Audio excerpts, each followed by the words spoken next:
6 tane yumurtamızı kırdık ve 3 su bardağı şekerimizi içine ilave ettik ve pürüzsüz bir kıvam alana kadar çırpıyoruz.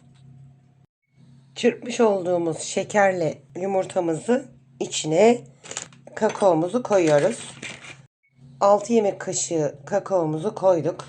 2 su bardağı sıvı yağımızı ilave edelim.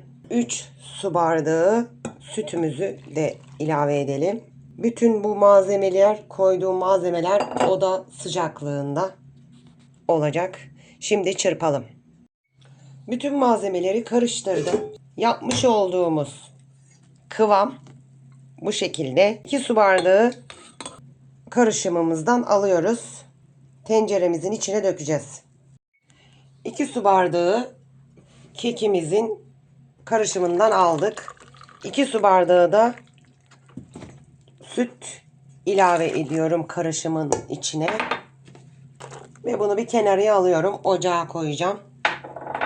Şimdi kekimizin geri kalan kısmını da unla bitiriyoruz. 3 su bardağı unumuzu ilave ediyoruz. Çırpıcımızla yavaş, düşük devirde çırpıyoruz. Çırpmış olduğumuz brownie'mizi büyük borcamımızın içine döküyoruz. Siz küçük borcamda yapmak isterseniz malzemeyi yarıya bölebiliriz. 160 derece fırınımızda kontrollü bir şekilde pişiriyoruz. Kek harcından ayırdığımız sosu ve sütü karıştırdık ve ocağımızın üzerine aldık. Bir taşım kaynayana kadar pişireceğiz. Çikolata soslu brownie'miz tepside çıktı, soğudu ve çöp şişle her yerine delik açtım. Bu şekilde sosu daha iyi içine alabilsin diye. Şimdi sosumuzu eşit bir şekilde dağılım yapacağız.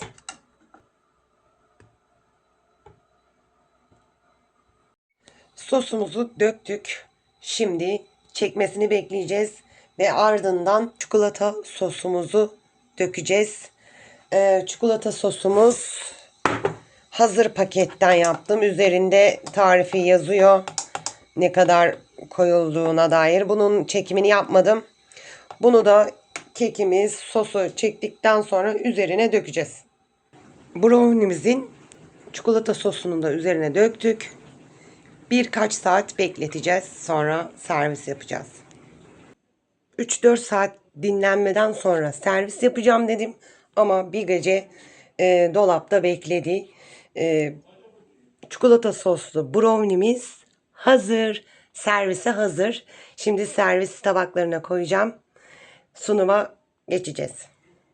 3 dilim aldım. Bu şekilde hazırladım. Tek tek koydum. Deneyecek olanlara şimdiden afiyet olsun.